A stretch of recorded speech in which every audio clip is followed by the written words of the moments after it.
여러분들은 최근에 어떤 장면, 어떤 상황을 보고 마음이 간절하셨습니까? 대학에 합격했다는 소식을 듣고 싶어하는 분들도 있을 것이고, 암 수술 후 이제는 완전히 완치되었다는 그런 소식을 간절히 기다리는 분도 있을 것이고, 오랜 기간 동안 승진하지 못했던 남편의 승진 소식이라든지, 또 자식들이 그동안 집 없이 살았는데 집을 얻었다는 그런 소식이라든지, 자녀의 가정에 자녀가 없어가지고 오랜 기간 동안 간절히 기도했는데, 혹은 또 자녀의 결혼 소식을 듣고 싶었던 그런 간절한 그런 마음들이 바라고 바란 것들이 나름대로 있을 것입니다. 저는 지난 주일 예배가 끝나기 전까지 어떤 일이 일어났는지도 전혀 알지 못했습니다. 예배가 끝나고 성도님들과 인사를 한 후 한참이 지나서야 일어나서는 안 될 엄청나게 큰 일들이 이 땅에서, 그리고 우리가 있는 가까운 곳에서 벌어졌다는 그런 사실을 깨닫게 되었습니다. 어느 집사님으로부터 들은 이 이야기는 거짓말처럼 저에게 들려왔습니다. 181명이 탄 비행기가 사고가 났는데 단 2명만 살아남았다는 그 이야기는 마치 거짓말처럼, 순간 악몽을 꾸고 있는 것처럼 제 귀와 제 생각을 그렇게 스쳐갔습니다. 그때 제 마음속 깊숙한 곳에서 들려오는 간절한 한 마음이 있었습니다. 한 명만이라도 더 살았으면 좋겠다. 아니, 한 명만이라도 더 살아서 돌아온다면 얼마나 좋을까라고 하는 그런 간절한 바람이 있었습니다. 불행하게도 더 이상 한 명의 그런 생존자도 추가되지 않고 처음 발표한 그대로, 예상했던 그대로 179명의 분들은 이 땅에서 마지막 순간을 그렇게 보내고야 말았습니다. 방송을 보는 내내 마음이 아프고 순간순간 슬픔이 저에게도 몰려왔는데, 아마 여러분들도 그러셨을 것 같아요. 그 가족들은 오죽했겠습니까? 일주일이 지났지만 갑작스러운 일을 당한 가족들은 아직도 여전히 악몽 속을 헤매고 있는 것 같습니다. 인생은 불행하게도 이런 악몽과 같은 그런 상황에 처할 때가 있습니다. 그것도 우리의 잘못으로 말입니다. 이러한 불행한 악몽들은 우리가 원치 않았지만 때때로 우리들에게 찾아오기도 하고요, 우리로 하여금 절망이라는 깊은 어둠의 무덤 속에 우리를 던져넣기도 합니다. 오늘 본문에서 만나게 되는 한 선지자 역시 바로 그러한 삶을 살고 있었는데요, 그가 속한 나라 유다는 바벨론에게 3번이나 침공을 당했어요. 그러다가 2번째 침공을 당했을 때 기원전 597년에 그도 끌려가게 됩니다. 그리고 3번째 다시 예루살렘과 유다가 침공을 당했다는 이야기와 성도 무너지고 성전도 다 파괴되어지고, 그리고 수많은 사람들이 포로로 끌려왔다는, 그가 포로가 되고 나서 그는 16년 동안 이런 암울한 상황을 아무런 힘도 없이, 뭣도 어떻게 조치할 그런 능력도 없이 그는 묵묵히 지켜봐야 했습니다. 그의 삶 속에서도 악몽과 같은 그런 일들이 매일매일 일어났던 것이죠. 오늘 본문에서는 바로 당시 이러한 유다의 모습이 고스란히 다 들어있는데요, 유다의 상태는 어떠했습니까? 오늘 우리가 읽은 에스겔 37장에는 이런 유다의 영적 상태를 보여주는 단어와 문장들이 있는데요, 1절에 거기 뼈가 가득했다, 2절에 뼈가 심히 많고 아주 말랐다, 4절에는 마른 뼈더라 라고 그렇게 이야기합니다. 2절 말씀에 오면 나를 그 뼈 사방으로 지나가게 하시기로 본즉 그 골짜기 지면에 뼈가 심이 많고, 첫 번째는 뼈가 많았다는 것이고, 두 번째로는 그 뼈들이 아주 말랐다라고 그렇게 이야기합니다. 아주 심각한 상태를 하나님께서 그에게 보여주신 거예요. 그것이 지금 현재 절망적인 유다의 형편의 모습입니다. 그래서 이들은 얼마나 이런 상황들이 절망스러웠는지 에스겔서 37장 11절에서 이렇게 고백합니다. 우리의 뼈들이 말랐고, 유다 사람들이 그렇게 고백하는 거예요. 우리의 뼈들이 말랐고 우리의 소망이 없어졌으니 우리는 다 멸절되었다 하느니라. 우리의 뼈는 말랐고 우리는 소망이 없어졌고 우리는 다 멸절되었다, 다 끝났다라고 그들이 그렇게 이야기한다는 것입니다. 그들의 절망적인 상태를 잘 보여준 것이죠. 이런 일이 도대체 왜 일어난 것일까요? 모든 이런 결과에는 어떤 원인들이 있습니다. 그 결과 속에는 힘들고 어려운 그런 여정들이 있습니다. 그 중에 많은 부분들은 우리 인간의 잘못과 우리 인간의 실수들이 그 속에 숨어 있죠. 이스라엘도 마찬가지입니다. 정치적으로는 에스겔이 활동하던 그런 시대에 바벨론 제국의 침략이 3번이나 있었다고 그랬잖아요. 그 결과 3번에 걸쳐서 결국은 기원전 586년에 예루살렘이 완전히 멸망을 하게 되고 이제 성벽은 다 무너져서 보호장치도 없는 하나님이 계시다고 하는 그곳, 오늘날로 얘기하자면 정말 교회가 부흥했던 교회가 한순간에 완전히 폭삭 다 망한 거예요. 성도들은 다 떠나게 되고 교회 건물은 폐허가 되어져 있고 그런 상황으로 예루살렘이 바뀐 것입니다. 그러자 이스라엘 백성들은, 유다 백성들은 하나님에 대한 믿음보다는 세상과 타협하기 시작합니다. 그런데 정말 큰 문제는 종교적인 문제였었습니다. 그들은 하나님의 선민이었었고 그들은 하나님을 믿는 백성들이었었는데 하나님 대신 우상을 섬기기 시작했습니다. 에스겔서 8장 16절입니다. 그가 또 나를 데리고 여호와의 성전 안뜰에 들어가시니라. 보라, 여호와의 성전 곧 현관과 제단 사이에서 약 25명이 이스라엘의 영적 지도자들입니다.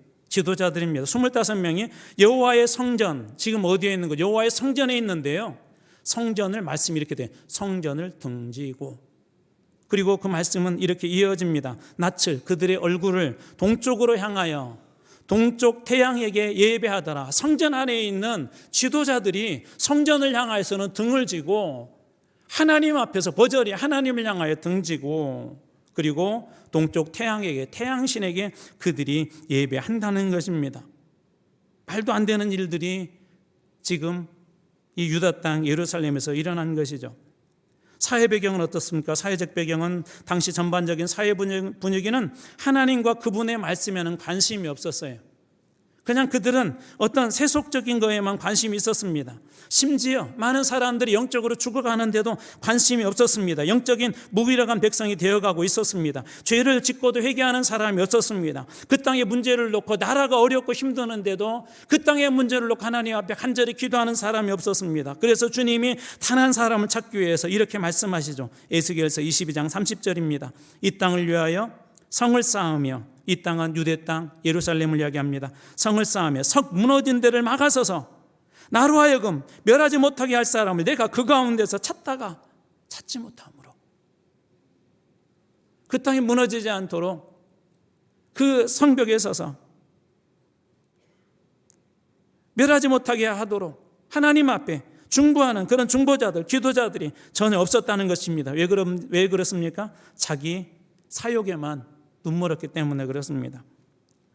영적 타락, 영적 무기력의 가장 큰 원인은 하나님과의 그런 단절입니다. 하나님과 끊어져 버린 단절이에요. 하나님과 끊어지게 되면 어느 누구에게나 이런 일들이 오게 됩니다. 아무리 멋있는 나무라 할지라도 잘려지게 되면, 단절되게 되면 그 나무가 건강할 수 없는 것처럼, 아무리 예쁜 꽃을 피우는 꽃나무라 할지라도 그것이 잘라지게 되면 더 이상 예쁜 꽃을 계속해서 유지할 수 없는 것처럼, 하나님과 단절되게 되면 우리는 마른 뼈와 같은 영적 상태에 빠질 수 있음을 오늘 말씀을 통해서 우리에게 말씀해 주시는 것이죠. 우리의 현실은 어떻습니까? 어떤 분의 이런 간증을 들었어요. 그분은 모태신앙이었대요. 어렸을 때부터 그러니까 교회에서 신앙생활을 했겠죠. 근데 대개 언제 한번 이렇게 방황을 하죠? 학생 때 이렇게 사춘기가 되면 한번 이렇게 방황을 하죠. 근데 그때 왜 방황을 하게 됐냐면, 교회 안에서 이렇게 열심히 신앙생활 하신 분들이 계셨대요. 막 새벽기도도 열심히 나오고 예배도 나오고 막 봉사도 열심히 하고. 그런데 왜 이분이 시험에 들게 되었냐면, 어느 날 보니까 이렇게 믿음이 좋아 보였던 그분들이 슬그머니 불법을 행하고 자기 마음대로 살고 자기 뜻대로 안 해주면 막 싸우고 그러더랍니다. 그래서 그걸 보면서 이분이 어렸을 때 신앙생활 했으니까 이런 생각을, 기독교 가짜네, 하나님이 살아계신다면 저런 일이 어떻게 기독교 가짜네 하고 신앙생활을 접어버리고 떠나버렸대요. 교회를 떠났다는 거예요. 그러다 어느 날 이분이 진짜 하나님을 만나게 되었대요. 근데 가장 큰 충격적인 사건이 뭐였냐면 자기 자신이었대요. 자기 삶이 변하더래요. 하나님을 만나고 나니까 힘들고 어려웠던 것들이 사라지기 시작하고, 물론 상황 그대로 있는데 그리고 모든 것들이 달라지고 자기의 삶이 이렇게 변화가 일어났대요. 그런데도 여전히 하나의 의문이 드는 것이었대요. 하나님을 만나고 나니까 인생이 그렇게 바뀌고 자기 삶이 변하는데 그 마음속에 여전히 의문이 하나가 있었어요. 그래서 하나님 앞에 물어봤다. 하나님, 정말 살아계신가요? 하나님 살아계셨다면 도대체 저분들은 어떻게 된 거예요? 믿음 생활 열심히 하는 것 같고, 또 열심히 새벽 기도라든지 또 교회 11조라든지 교회 헌신하는데 도대체 저분들은 무엇인가? 왜 살아계시는데 불법을 행하고 나쁜 말을 합니까? 라고 하나님께 이렇게 여쭤봤더니 하나님께서 똑똑하게 짧은 말씀으로 이렇게 말씀하셨대요. 그들은 가짜다. 그들은 가짜다. 그제야 이해가 되었다고 합니다. 예배도 잘 드리고 대표 기도도 잘하고 봉사도 열심히 하고 했지만 진짜 하나님을 만나지 못한 것이죠. 이런 모습을 예수님께서도 사도 요한을 통한 요한계시록에서 이런 교회에 대한 모습을 이야기하는데요. 요한계시록 3장 1절입니다. 사대교회의 사자에게 편지하라. 하나님의 7영과 7뼈를 가지신 이가 이르시되 내가 내 행위를 아노니, 하나님이 아신다는 거, 예수님이 아신다는 거예요. 내가 살았다는 이름을 가졌으나, 내가 살았다는 이름을 가졌지만 죽은 자로다. 네가 교회라는 살아있는 이름을 가지고 있지만 실상은 너는 죽은 자다라고 그렇게 이야기합니다. 하나님이 아닌 하나님으로부터 공급받는 어떤 힘도, 어떤 성령의 은혜도 그들에게 없었던 것이죠. 영혼이 떠나버린 것처럼 교회 안에 성령이 떠나버리면 여러분, 교회는 그런 죽은 교회, 그리스도인은 그런 죽은 그리스도인, 가짜 그리스도인이 되는 것입니다. 자, 그렇다면 이러한 불의한 교회, 불의하게 보이는 이런 그리스도인들은 희망이 없습니까? 종종 어떤 분들은 이런 교회의 모습에 실망하기도 하고 지도자들이나 몇몇 분들의 모습에 실망을 하며 교회를 떠납니다. 그렇다면 교회는 희망이 없는 것입니까? 요즘 한국 사회 우리 정치 상황 속에서도 가장 많은 이 두려움 중에 하나가 뭔지 아세요? 교회에 대한 불신들이 갈수록 더 커지고 있다는 거예요. 갈수록 교회에 대해서, 아니 교회 안에서조차도 스스로 희망을 잃어버리고 있다는 것입니다. 그런데 오늘 본문의 말씀은 분명하게 우리들에게 이야기합니다. 불의한 교회, 불의하게 보이는 것처럼, 그리고 생명력이 없는 것처럼, 예수가 없는 것처럼, 복음이 없는 것처럼, 성령이 없는 것처럼 교회는 희망이 없냐? 아니라는 것입니다. 왜 그렇습니까? 이 모든 일, 부흥이라는 말이 다시 살린다는 의미인데요, 이 부흥의 주체가 우리가 아니라 하나님이시기 때문에 그렇습니다. 나사로를 살리는 주체가 우리의 능력과 우리의 열심이 아니라 그 살리시는 분이 예수 그리스도이기 때문에 그 사람이 비록 불의한 자이고, 그 사람이 비록 교회의 모습이 없다 할지라도, 그 교회가 교회의 모습이 없다 할지라도 주님은, 이 부흥의 주체가 주님이시기 때문에 하나님께서 이 일들을 하신다는 것입니다. 오늘 말씀도 보십시오. 5절에 내가 생기를 너희에게 누가 들어가게 하신다고? 내가 그렇게 말씀하십니다. 누가 무덤을 엽니까? 12절에 내가 너희 무덤을 열고, 또 14절 보십시오. 누가 내 영, 하나님의 영 우리 속에 두신다고 하십니까? 내가 그렇게 되어 있지 않습니까?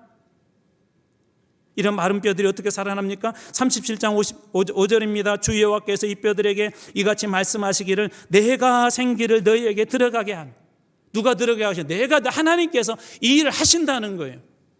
하나님께서 이 부흥의 주체라는 것입니다. 우리의 열심이 부흥의 주체가 아니라 하나님께서 이렇게 하신다는 거예요. 또 14절 말씀도 보십시오. 내가 또 내 영을 너희 속에 두어. 누가 그렇게 하신다? 하나님께서 그렇게 하신다는 거예요. 너희가 살아나게 하고, 내가 내 영을 너희 속에 두어 너희를 살아나게 할 것이다. 여러분, 여기에 우리의 희망이 있는 것입니다. 우리 능력이나 열심이나 어떤 사람, 몇몇 사람의 헌신으로 희망이 있는 것이 아니라, 주님이 오늘 우리 가운데 계신다면, 주님이 우리 가운데 계신다면 그 주님으로 말미암아 부흥의 역사는 일어나게 될 줄로 믿으시기 바랍니다. 자, 그렇다면 우리는 가만히 있으면 될까요? 기도응답의 주체는 누구시죠? 하나님이시죠. 하나님께서 분명히 기도에 대해 응답하십니다. 그러나 어떻게 해야 됩니까? 주체는 하나님이시지만 기도하라는 명령대로 순종하여 우리가 기도할 때 기도응답의 역사가 일어납니다. 부흥도 마찬가지예요. 약속하시고 그 일을 실행하시고 우리 가운데 이루어 주시는 분은 주님이시지만 우리가 해야 될 일이 있다는 겁니다. 그렇다면 이 부흥을 위해서, 다시 살아남을 위해서 우리가 해야 될 일은 어떤 것이겠습니까? 첫 번째로 성령께 우리의 삶, 내 삶을 완전히 맡겨드리는 것입니다. 성령님께 맡겨드리는 거예요. 오늘 말씀 우리가 읽지는 않았지만 앞부분의 1절 말씀입니다. 여호와께서 권능으로 내게 임재하시고, 누가? 여호와께서 권능으로 내게, 에스겔에게 임재하시고 그의 영으로, 여호와의 영으로, 성령으로 나를 데리고 어디로 갔다고 말씀이 이어집니까? 골짜기 가운데 두셨는데 거기 배가 가득하더라. 에스겔은 마른 뼈들의 대언을 시작하기 전에 그에게 성령의 권능이 임했어요. 성령이 그 가운데 임했고, 그리고 그의 영으로 나를 데리고 성령의 인도하심을 받아, 하나님의 인도하심을 받아서 그의 삶이 그렇게 움직여지게 됩니다. 이처럼 성령께 내 삶과 내 생각과 내 지식을 맡겨드릴 때, 그리고 인도하심에 순종할 때 바로 그곳에서 부흥이 시작됩니다. 부흥은 여러분의 열심으로 되는 게 아니라 성령님께서 인도해 주실 때, 거기에 순종할 때 이런 일들이 일어납니다. 평양 대부흥운동에서도 길선주 장로님의 회개로부터 시작하지 않습니까? 성령님께서 주신 감동을 따라 장로님께서 죄에 대한 회개를 하신 거예요. 그걸 통하여서 놀라운 부흥의 역사들이 일어났습니다. 두 번째로는 하나님의 말씀에 순종하라는 것이죠. 오늘 말씀의 10절입니다. 이에 내가 그 명령대로 대언하였더니 생기가 그들에게 들어가며, 이에 내가 그 명령대로, 하나님께서 하라 하신 그 말씀대로 순종하였더니 생기가 그들에게 들어가였다. 기도했더니 기도의 응답이 있었다 하는 것처럼, 언제 이 마른 뼈 골짜기에 부흥이 일어났습니까? 하나님이 주신 말씀대로 그대로 순종했더니. 존 웨슬리는 하나님의 뜻을 따르지 않는 한 우리에게 부흥은 있을 수 없다라고 이야기합니다. 하나님의 뜻, 하나님의 말씀을 따르는 곳에만 이 부흥이 있대요. 여러분에게 한번 묻겠습니다. 여러분 신앙이 다시 뜨거워지길 원하시죠? 다시 정말 뜨거운 믿음의 열정들과 하나님을 만났던 그 감격을 날마다 그 감격 속에서 살아가고 싶지 않습니까? 그런 말씀을 날마다 들으십시오. 그리고 그 말씀이 뭐라고 말씀하시든지 순종하십시오. 그럴 때 여러분의 개인의 부흥도, 교회의 부흥도 일어날 것입니다. 우리의 위대한 계획들이 부흥을 이루는 것이 아니라 하나님의 말씀이 임재하고 그 말씀 속에 살아가는 곳에 부흥의 역사가 일어나는 거예요.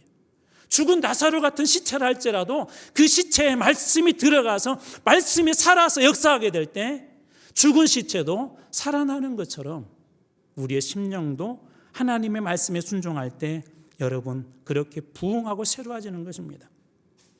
세 번째로 모이기를 힘쓰십시오. 부흥은 혼자서 이루는 것이 아닙니다. 함께 모이는 것이 왜 이렇게 중요할까요? 오늘 말씀에 보면 부흥의 두 단계가 있음을 보여줍니다. 첫 번째 단계가 뭐냐면 모이기를 힘쓰는 거예요. 생기가 들어가기 전에 한 장면이 하나가 또 있었어요. 7절 말씀입니다. 이에 내가 명령을 따라 대언하니 대언할 때 소리가 나고 움직임에 이 뼈 저 뼈가 들어맞아 뼈들이 서로 연결되더라. 이 뼈 저 뼈가 들어맞아서 뼈들이 연결되던데요. 이건 이스라엘 백성들, 유다의 백성들이에요. 다 멸망한 백성들입니다. 소망이 없는 백성들입니다. 그런데 하나님께서 예수기를 통하여서 명령을 할 때, 대언할 때 이 뼈들이 연합하기 시작했대요. 뼈들이 연결되는 건 공동체의 회복과 연합을 상징합니다. 부흥은 하나님과의 관계 회복뿐만 아니라 공동체가 연합하게 될 때 우리가 해야 될 일은 뭐냐면 연합하는 거예요. 연합하게 될 때 그 일들이 일어난다는 것입니다. 우리 성경에서도 여러 곳에서 장면을 볼 수가 있는데, 예를 들면 사도행전 2장 1절에 보면 120명의 사람들이 오순절 날이 이름에 이미 그들이 한 곳에 모였다 그랬고, 모였을 때 함께 모인 다음에 성령이 임하죠. 4절 말씀입니다. 그들이 다 성령의 충만함을 받고, 그러니까 잘 모이는 곳에 성령의 역사가 일어나는 거예요. 여러분 우리는 꼭 다짐하십시오. 예배, 모든 공예배에 빠지지 마십시오. 공예배는 뭐냐면 하나님과 우리 교회가 약속한 거, 하나님 이 예배는 우리 교회가 하나님 앞에 드립니다. 이 시간대 이곳에 오셔서 저희 예배를 받아주십시오 하고 약속하는 거예요. 직분자들 특별히 기억하십시오. 우리 헌신자들 특별히 기억하십시오. 하나님과 만나지 않고 주님의 일을 하려고 하지 마십시오. 모이기를 힘쓴 곳에 이런 일들이 일어나는 것입니다. 사도행전 4장 31절도 보십시오. 빌기를 다음에 모인 곳이 진동했다는 거예요. 모인 곳에서 이런 역사들이 일어나는 겁니다. 하나님의 생기가 그때 들어간 거예요. 역사적으로도 평양의 대부흥운동, 영국의 웨일즈 부흥, 에즈버리, 최근에 에즈버리 대학교에서 했던 이 부흥운동의 특징들이 뭐죠? 잘 모였다는 거예요. 여러분, 모이는 곳에 부흥의 역사가 일어나고, 그래서 정말 성령의 능력으로 부흥하는 그런 교회가 되기를 원한다면 가장 첫 번째, 여러분들이 올해는 작정하셔야 돼요. 우리 교회가 다시 살고 내 신앙이 다시 살기를 원한다면 여러분, 공예배에 빠지지 마시기 바랍니다. 이건 저하고 약속하는 것이 아니라 주님하고 약속하시는 거예요. 뿐만 아니라 기도의 자리도 힘쓰십시오. 지난 1년을 제가 이렇게 되돌아보면 아쉬운 게 새벽 기도의 자리에 한 번도 안 나오신 분들이 계세요. 믿음의 수준이 다르기 때문에 모든 분들이 저는 다 나온다는 그런 확신은 가지고 있지는 않습니다. 그러나 여러분, 특별히 교회 직분자들도 꼭 이 새벽의 제단은 작년보다는 올해 업그레이드 하십시오. 하나님 앞에 이 기도의 자리, 헌신의 자리, 훈련의 자리, 모이는 그곳에 부흥한다는 걸 꼭 기억하십시오. 그래서 올해는 모이는 일에 꼭 힘쓰십시오. 모이는 곳에 부흥의 역사가 일어납니다. 자, 그렇다면 이 부흥의 핵심은 무엇입니까? 축복은 무엇입니까? 오늘 보면은 이런 말씀이 몇 번 반복이 돼요. 여호와인 줄 알라. 37장 6절, 너희가 살아나리라. 내가 또 여호와인 줄 너희가 알리라. 또 13절 말씀, 내 백성들아, 내가 너희 무덤을 열고 너희를 거기서 나오게 한즉 너희는 내가 여호와인 줄 알리라. 알다는 말이 여러분 많이 들어봤던 그런 단어예요. 야다라는 말이에요. 인격적으로 교제함으로써 그 사람의 속상서정까지 다 아는 거. 여러분, 하나님을 그렇게 만나시길 주님으로 축원합니다. 주님의 마음을 여러분들이 만날 때마다 깨닫길 주님으로 축원합니다. 바로 그것이 여호와인 줄, 그게 부흥의 놀라운 축복은 뭐냐면 주님의 마음을 아는 거예요. 주님의 만남을 통해서, 주님과 만남을 통해서 그 마음을 아는 것입니다. 하나님과의 관계가 그래서 이런 회복들이 일어나죠. 14절 말씀도 보십시오. 다시 읽어드리겠습니다. 내가 또 내 영을 너희 속에 두어 너희가 살아나게 하고 또 내가 너희를 너희 고국 땅에 두리니 나 여호와가 이 일을 말하고 이룬 일을 너희가 알리라. 나 여호와가 이 모든 일을 했다. 이 부흥을 나 여호와가 했다. 너희가 살아나고 이 모든 일들을 하나님이 했다는 것을 알게 해주신대요. 언니네 미술관이라는 그런 책을 쓴 이진민이라는 분이 쓴 그 책에 이런 내용이 있더라고요. 사소하고 하찮아 보이는 일상이 두텁게 깔려있기에 우리 삶에도 반짝이는 순간들이 존재한다. 반짝이는 순간들이요, 하루아침에 생기는 것이 아니라 사소하고 작고 별 볼 일 없는 것 같지만 그런 것들이 쌓여서 우리 삶에 반짝이는 순간들을 만들어낸대요. 사소하고 별 볼 일 없어 보이는 작은 기도의 시간, 말씀 앞에 잠시 머무는 시간, 바로 이것이 우리 믿음의 두터운 퇴적층이 되고 부흥의 두터운 그런 불씨가 될 것입니다. 자, 그렇다면 오늘 말씀 우리들에게 주는 교훈은 무엇입니까? 마른 뼈도 살아날 수 있습니까? 라고 여러분들에게 질문하면서 오늘 시작했는데, 마른 뼈도 살아날 수 있을까요? 없을까요? 살아날 수 있어요. 그 주체가 누구시기 때문에? 하나님이시기 때문에. 그 일을 하시는 분이 하나님이시기 때문에. 어떤 사람이 이 수술을 받을 상황에서 죽어가는 사람을 저는 고칠 수 없지만 그걸 고칠 수 있는 최고의 권위자 의사를 만난다면 의사를 만나는 그 사람이 살아나는 것처럼 우리의 부흥의 주체는 하나님이시기 때문에 마른 뼈도 살아날 수 있다는 것입니다. 올해 창립 40주년이 되는 해입니다. 하나님께서 우리에게 주신 놀라운 저는 부흥의 기회라고 생각합니다. 우리 교회가 다시 한번 살아나고 저뿐만 아니라 여러분들의 심령이 다시 한번 회복되어지고 교회가 그리스도 안에서 정말 주님이신 천국 같은 그런 경험을 누릴 수 있는 아주 귀중한 한 해라고 생각합니다. 어떤 분들이 이렇게 생각하고 목사님 우리가 할 수 있을까? 아니요. 우리가 할 수 있을까요가 아니라 주님께서 하실 것입니다. 주님께서 만져주시겠다 할 때 그냥 내어드리면 돼요. 주님께서 우리 교 속에 오셔서 거하시겠다 하시면 우리의 삶을 내어드리면 됩니다. 주님께서 우리 생각 속에 지혜를 주시겠다 하면 주님께 우리의 생각을 내어드리면 됩니다. 부흥의 주체는 주님이시기 때문에 마른 뼈도 살아날 수 있습니다. 여러분 인생에 해결되지 않은 문제들이 있습니까? 그 일도 주님께서 하실 것입니다. 살려주실 것입니다. 회복시켜 줄 것입니다. 마른 뼈가 살아나니 놀라운 기적과 축복을 1년 동안 우리 1년 동안 주님 앞에서 주신 이 은혜를 여러분들이 누리고 또 경험하여서 내가 여호와인 줄 알리라 하신 이 놀라운 말씀의 경험들을 여러분들이 다 하실 주님으로 축원합니다. 기도하겠습니다.